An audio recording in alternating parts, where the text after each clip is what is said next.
இன்னைக்கு நம்ம பார்க்க போகிறது ஒரு சிங்கிள் மேன் இருந்தால் ஒரு டிஃபென்ஸில் வந்து எப்படி அஃபென்ஸை பிடிக்கிறதுன்னு நம்ம சொல்லி தர போகிறேன். அது மேக்ஸிமம் வந்து 50-50 தான் சக்ஸஸ் ஆகும். சரியா? இந்த உன்னோட பவரை பொறுத்து. சரியா? எந்த மாதிரி அவனை டாக்டிஸ் பண்ணி எப்படி பிடிக்கும். நார்மலாக அவரோட சிங்கிள் மேன் தான் மேக்ஸிமம் தள்ளுற மைண்டு தான் வரும். நமக்கு பாயிண்ட் தேவை இல்லை, செகண்டை வேஸ்ட் பண்ணணும்.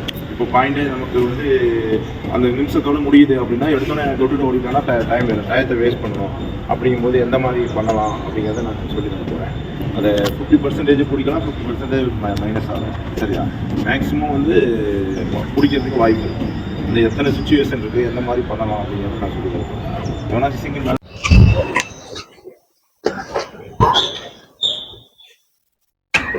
ட்ரை பண்ண இழுத்து வெளியே பிடிச்சது. Very good.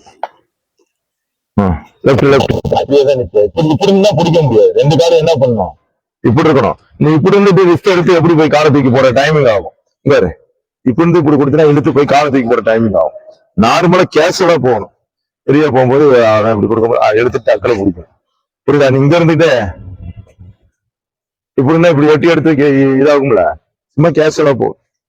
இப்படி போகும்போது பாயிண்ட் இப்படி தள்ளி போகும்போது என்ன பண்ணா இப்படி கொடுக்க மாதிரி இப்படி கொடுக்க மாதிரி கொடுத்து டக்குன்னு போகணும். எங்கேயோ பாக்குற மாதிரி பார்க்கணும்.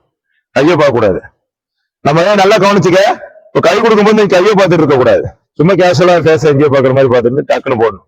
இந்த கை ஆட்டம் போட்ட ஸ்பீடு இழுக்கணும். இதுதானே டக்குன்னு குத்தணும். புரியுதா? மூணாவது வந்து சும்மா தள்ளி வர மாதிரி இப்படி போட்ட ஸ்பீடு டக்குன்னு தூக்கி எரிஞ்சிடணும். ஓகேவா?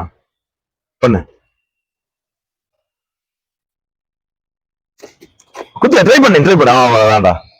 அடுத்த ஆஹா இப்ப என்ன பண்ண தப்பு பண்ண. அந்த கால் இப்படி நான் என்ன சொல்லியிருக்கேன், கொடுக்கும்போது கை கொடுக்கும்போது இந்த காலு பின்னால இருக்கக்கூடாது, இந்த காலு இப்படி இருக்கக்கூடாது. எப்படி இருக்க சொல்லியிருக்கேன், ரெண்டு காலும் நேரா இருக்கணும்.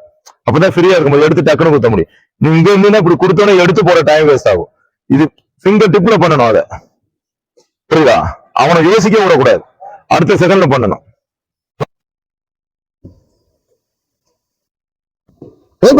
உள்ள சுத்தி பாடிய திரும்ப அப்படிதான் அவரு திருப்ப நீ அதே இடத்துல தான் ட்ரை பண்ணி ஏதாவது ஒரு இடத்துல விட்டுலாம். தொட்டாலும் நான் போக மாட்டேன். என்ன காரணம், நான் டைம் வேஸ்ட் பண்ணணும். கபடி கபடி கபடி இப்படிதான் நின்று இருப்பேன். நீ என்ன பண்ண, சும்மா சர்வசாதமா நிக்கிற போது அப்படி டக்கு நிக்கல. அப்படி என்ன பண்ணும், டக்குனு குனிஞ்சு வாரி பின்னால போட்டோம். இப்போ டைம் வேஸ்ட் பண்ற அந்த மாதிரி சுச்சுவேஷன்ல தான். இப்போ நீ இங்க வந்து தொட வந்துட்டு இப்படியே தள்ளிட்டு வந்து இப்படி எல்லாம் வரணும் பண்ண முடியாது. இவன் இங்கிட்டு போற மைண்டே இருக்க பண்ணுவான் பாரு.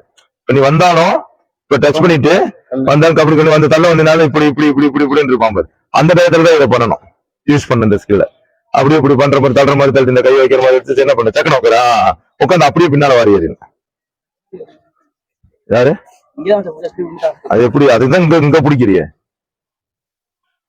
இப்ப இங்க பிடிச்சி வரும்போது ஆட்ட முடியாது. அவன் வந்து நார்மலா இருக்கும்போது நீ பிடிக்கிறேன்னு தெரிஞ்சு அது அங்கிட்டுதான் அவ்வளவு மைண்ட் போகும். அவனை வந்து யோசிக்க விடாம பண்ணணும். இப்ப நீங்க நிக்கிறீன்னா இப்ப நான் தலை வரணும் வந்து நீ ஐயோ தள்ளியதான் வர மைண்ட்ல இருப்பேன். நான் பிடிக்கிற மைண்ட் தான் நினைப்பேன்.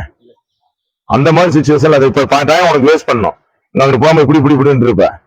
அப்போ வந்து நீங்க கையை வச்சிருக்கோம் டக்குனு உட்காந்து தூக்கி விட்டுருவோம். ட்ரை தான் இது 100% நடக்கும் அப்படின்னா சொல்ல முடியாது. பிடிச்சாலும் வந்து தொடர்றதுக்கு வாய்ப்புகள் இருக்கு. அதை நம்ம அவனை தொடரணும், நம்ம பிடிச்சி பழகி. ஓகேவா?